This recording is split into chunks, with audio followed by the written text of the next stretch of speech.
Good morning students, आप सभी का श्री श्याम विज्ञान एकेडमी की ऑनलाइन क्लासेज में स्वागत है। आज का जो हमारा टॉपिक रहेगा उस टॉपिक का नाम है राइबोसोम। इससे पहले हमने माइटोकॉन्ड्रिया, हरित लवक, अंतःप्रयोजालिका के बारे में अध्ययन कर लिया है। इससे पहले हमने पढ़ा दोहरी झिल्ली युक्त कोशिकांग, उसके बाद में एक झिल्ली युक्त कोशिकांग पढ़े कुछ। अगला आता है झिल्ली विहीन युक्त कोशिकांग। तो राइबोसोम की जो खोज की अगर अपन बात करें तो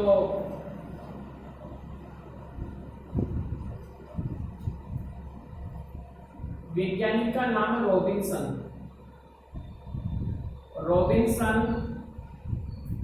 और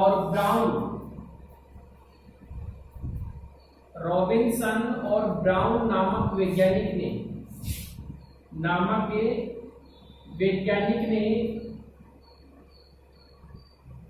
1953 में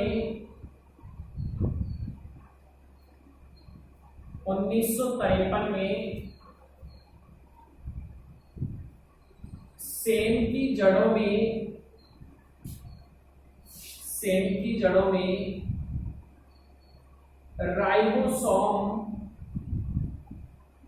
राइबोसोम को देखा।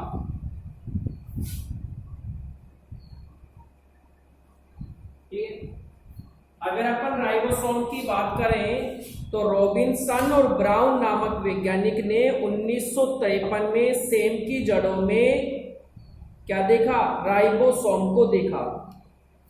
और अगर अपन बात करें जंतु कोशिका की तो वैज्ञानिक का नाम क्या है? पैलाडे।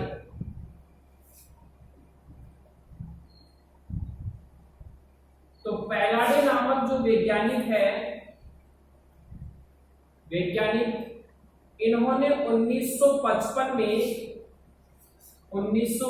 में इसमें जंतु कोशिका में किसको देखा? राइबोसोम को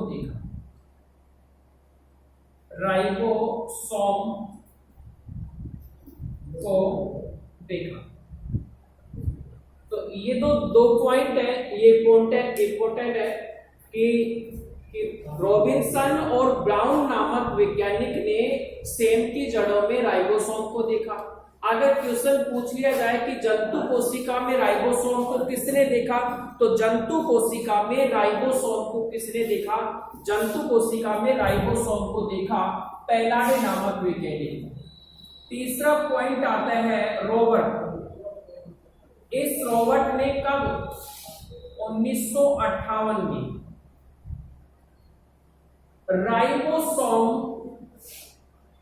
राइबोसोम नाम दिया।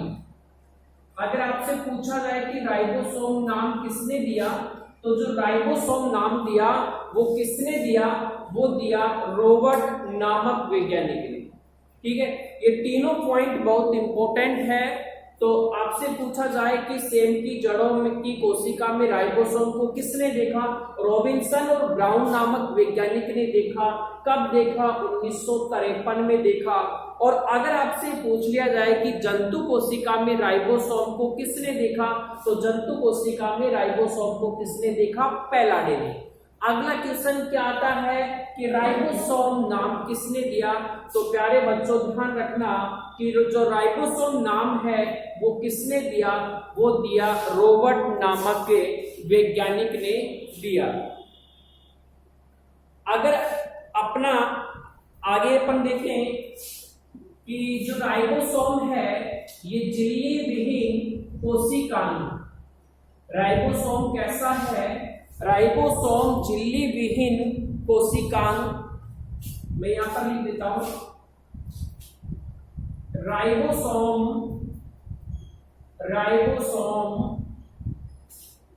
झिल्ली विहीन कोशिकांग एवं एवं आरएनए से निर्मित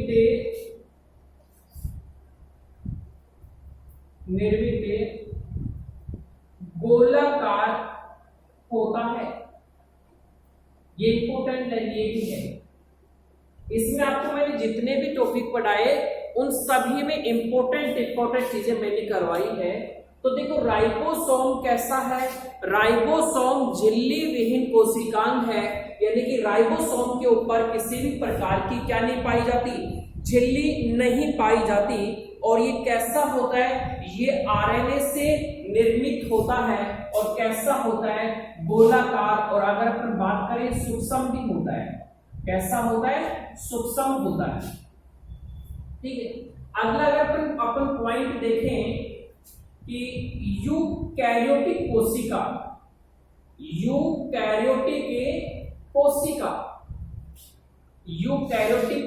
में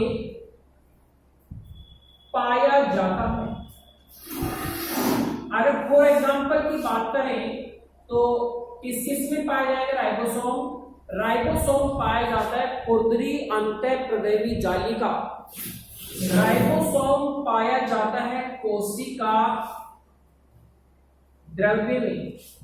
और किसमें पाया जाएगा, माइटोकॉन्ड्रिया के अंदर पाया जाता है। और इसके अंदर पाया जाएगा हरित लवक आदि में क्या पाया जाता है, राइबोसोम पाया जाता है। ठीक है, तो राइबोसोम कैसा होगा, झिल्ली विहीन कोशिकांग, यानी कि इसके ऊपर किसी भी प्रकार की झिल्ली नहीं पाई जाती। किससे निर्मित होगा, आरएनए से बना होगा। कैसा होगा, सूक्ष्म होगा, गोलाकार इसकी आकृति होगी। किसमें पाया जाएगा, यूकैरियोटिक कोशिका में पाया जाएगा। तो यूकैरियोटिक कोशिका में भी पाया जाता है, प्रोकैरियोट में। और इसमें यानी कि जैसे अपन बात करें अंतःप्रदेवी जालिका है, कोशिका द्रव्य है। ठीक है, अंतःप्रदेवी जालिका है, कोशिका द्रव्य है, माइटोकॉन्ड्रिया, हरित लवक आदि में राइबोसोम पाए। इसके अलावा अगर अपन बात करें जैसे प्रोकैरियोटिक कोशिका है तो उसमें भी ये लगभग क्या होता है, पाया जाता है। ठीक है, अगर अपन बात करें अवसादन गुणांक के आधार पर, ठीक है, यहां तक हो गया। अवसादन गुणांक के आधार पर राइबोसोम को दो भागों में बांटा जाएगा।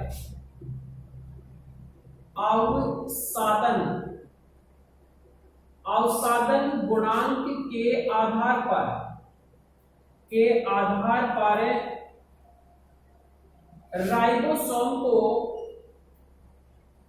राइबोसोम को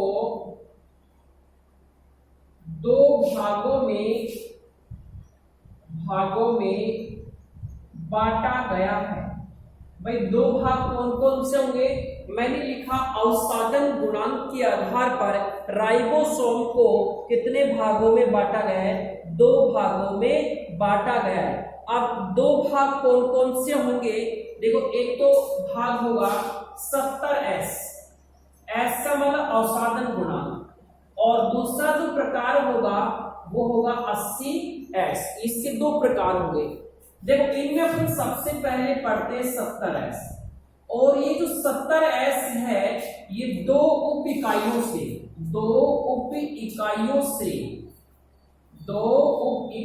से मिलकर बना होता है। मिलकर क्या होता है, बना होता है।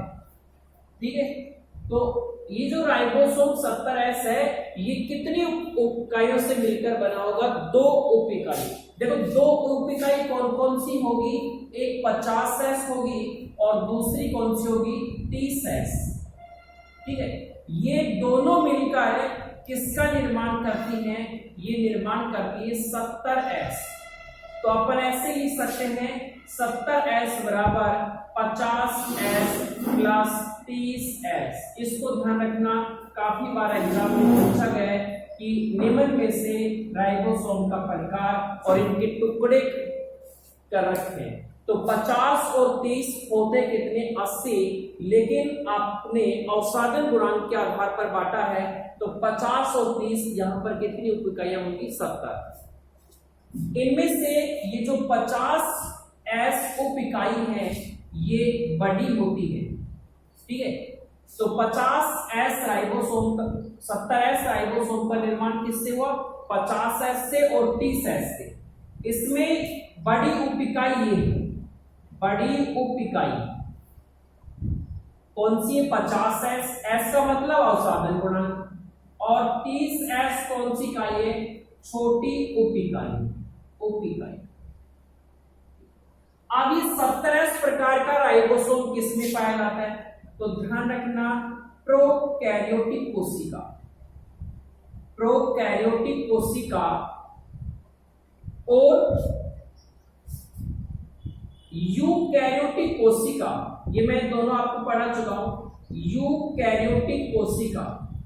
और ध्यान रखना यूकैरियोटिक कोशिका कौन कौन सी, ये अपवाद के रूप में है, एक माइटोकॉन्ड्रिया और दूसरा कौन सा हरित लवक। इनके अलावा जितने भी सभी में कितना एस प्रकार का राइबोसोम पाया जाएगा 80s प्रकार का।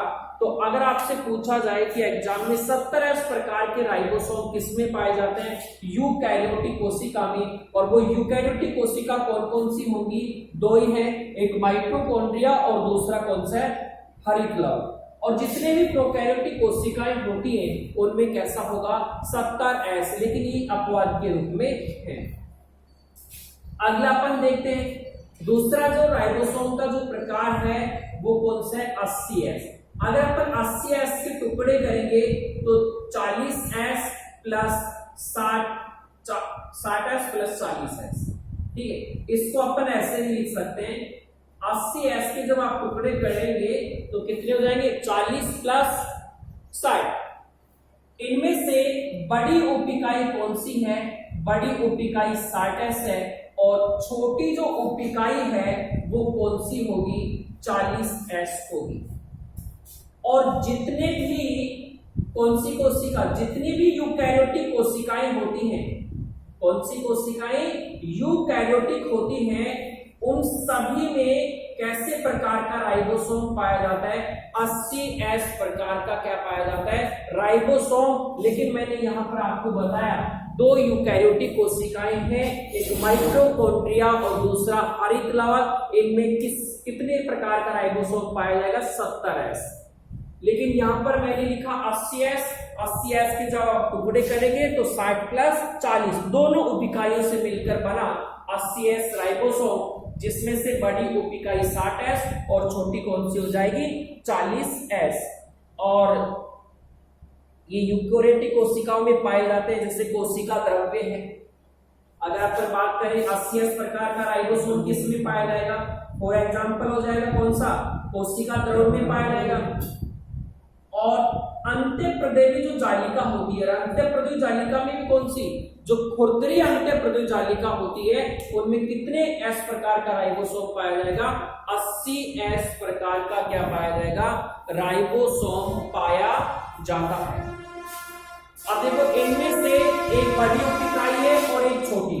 अगर इनमें से अपन बात करें दोनों में बड़ी, इसमें 60s इसमें 50 है, तो जो बड़ी उप इकाई है और एक कौन सी होगी छोटी उप इकाई, छोटी उप इकाई। तो इसमें ध्यान रखना कि बड़ी उप इकाई इसमें कौन सी 60s और इसमें कौन सी 50s। तो जो बड़ी उप इकाई होगी उसकी आकृति गुंबद नुमा होगी। कैसी होगी गुंबद नुमा होती है। और जो छोटी उप इकाई होती है वो कैसी होगी, या तो फिर अंडाकार आकृति की या फिर कैसी आकृति उनकी होगी गोलाकार आकृति की होती है। डायग्राम बनाए अपन।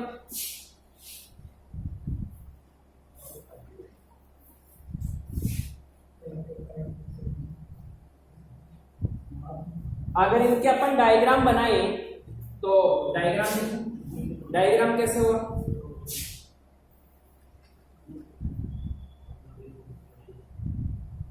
ये मान लीजिए कि आपका 70s है, तो ये कौन सा होगा 50s, और ये कौन सी उप इकाई होगी 30s।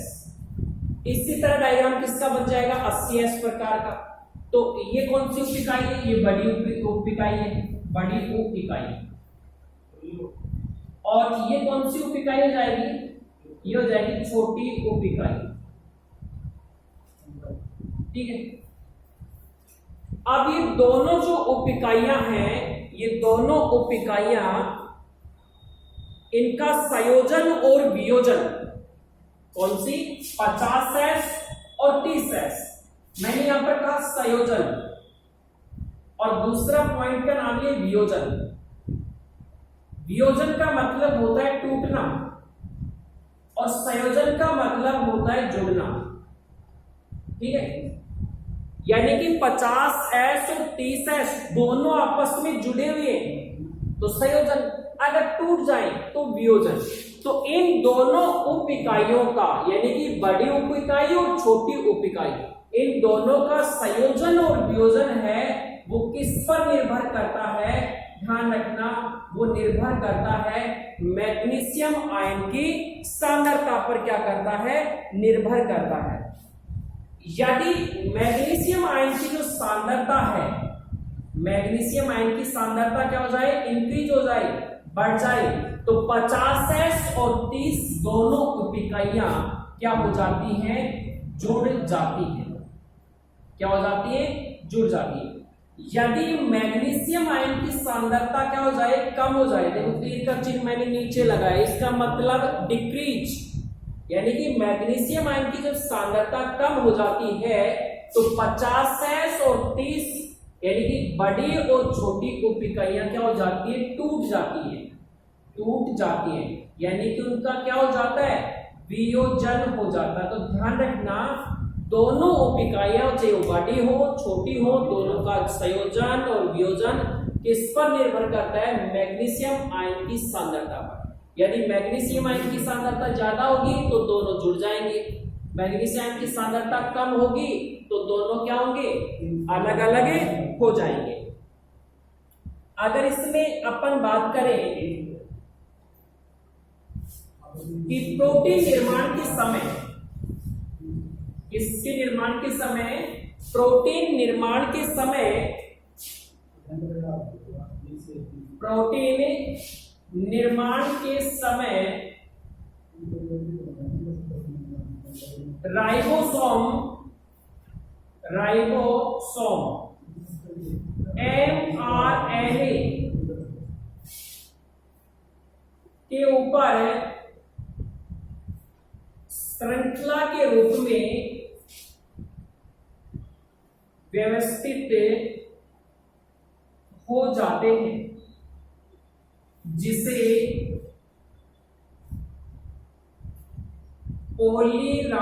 पॉलीराइबोसोम या पॉलीसोम कहते हैं। अब यहां पर भी क्वेश्चन बन गया कि पॉलीराइबोसोम या पॉलीसोम किसे कहते हैं। जब प्रोटीन का निर्माण होता है या प्रोटीन का संश्लेषण होता है, उस समय जो राइबोसोम होता है वो mRNA यानी कि मैसेंजर राइबोन्यूक्लिक अम्ल, संदेशवाहक आरएनए के ऊपर एक श्रृंखला के रूप में क्या हो जाते हैं, व्यवस्थित हो जाते हैं, जिससे अपन क्या कहेंगे, पॉलीसोम या फिर पॉलीराइबोसोम कहते हैं।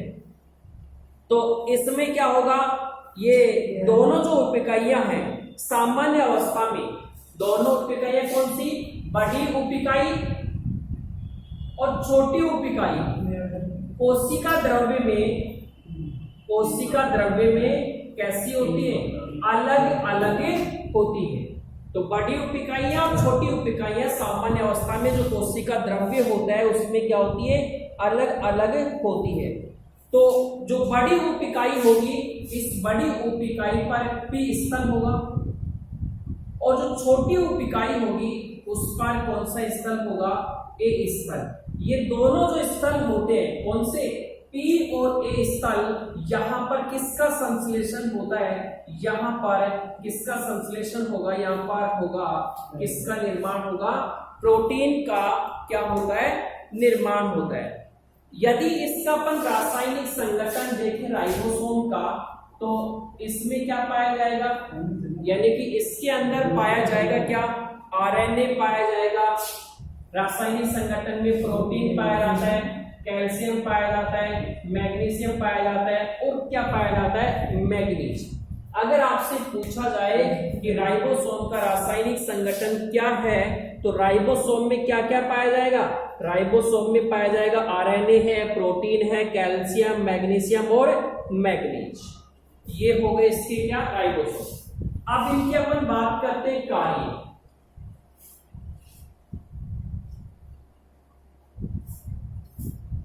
कार्य अगर इनके अपन देखें तो नंबर 1 हो जाएगा, राइबोसोम का कार्य है, राइबोसोम का कार्य प्रोटीन का क्या करना, संश्लेषण करना, यानी कि निर्माण करना। राइबोसोम का कार्य क्या, प्रोटीन का क्या करना, निर्माण करना। इसलिए राइबोसोम को कोशिका का इंजन कहते हैं। भाई इंपॉर्टेंट लाइन बात आ गई कि कोशिका का इंजन किसे कहते हैं, तो कोशिका का इंजन किसे कहते हैं, राइबोसोम को कहते हैं, क्योंकि राइबोसोम का कार्य क्या है, प्रोटीन का क्या करना, निर्माण करना। उसके बाद में एक मैंने बताया था कि एमआरएनए के ऊपर क्या पाए जाते हैं, राइबोसोम। एमआरएनए के ऊपर जो राइबोसोम होते हैं वो एक श्रृंखला के रूप में क्या हो जाते हैं, व्यवस्थित हो जाते हैं, जिसे अपन क्या कहते हैं, पोलिसोम। क्या कहेंगे, पोलिसोम। यानी कि जो राइबोसोम होते हैं वो राइबोसोम एमआरएनए के ऊपर, संदेशवाहक आरएनए के ऊपर एक श्रृंखला के रूप में व्यवस्थित हो जाते हैं, जिसे अपन पोलीराइबोसोम या क्या कहेंगे, पोलिसोम कहते हैं। इसलिए राइबोसोम को क्या कहेंगे, प्रोटीन की फैक्ट्री क्या कहेंगे, फैक्ट्री कहते हैं। तो 2 क्वेश्चन बन गए। राइबोसोम को कोशिका का इंजन भी कहते हैं और राइबोसोम को प्रोटीन की फैक्ट्री भी कहते हैं, क्योंकि राइबोसोम एमआरएनए के रूप में एमआरएनए के ऊपर व्यवस्थित हो जाएंगे और श्रृंखला के रूप में व्यवस्थित हो जाएंगे, जो किसका निर्माण करेंगे, प्रोटीन का निर्माण करेंगे। इसलिए राइबोसोम को कोशिका का इंजन या फिर प्रोटीन की फैक्ट्री के नाम से भी जाना जाता है। इस तरह ये राइबोसोम का जो हमारा टॉपिक छोटा सा था वो कंप्लीट हो गया।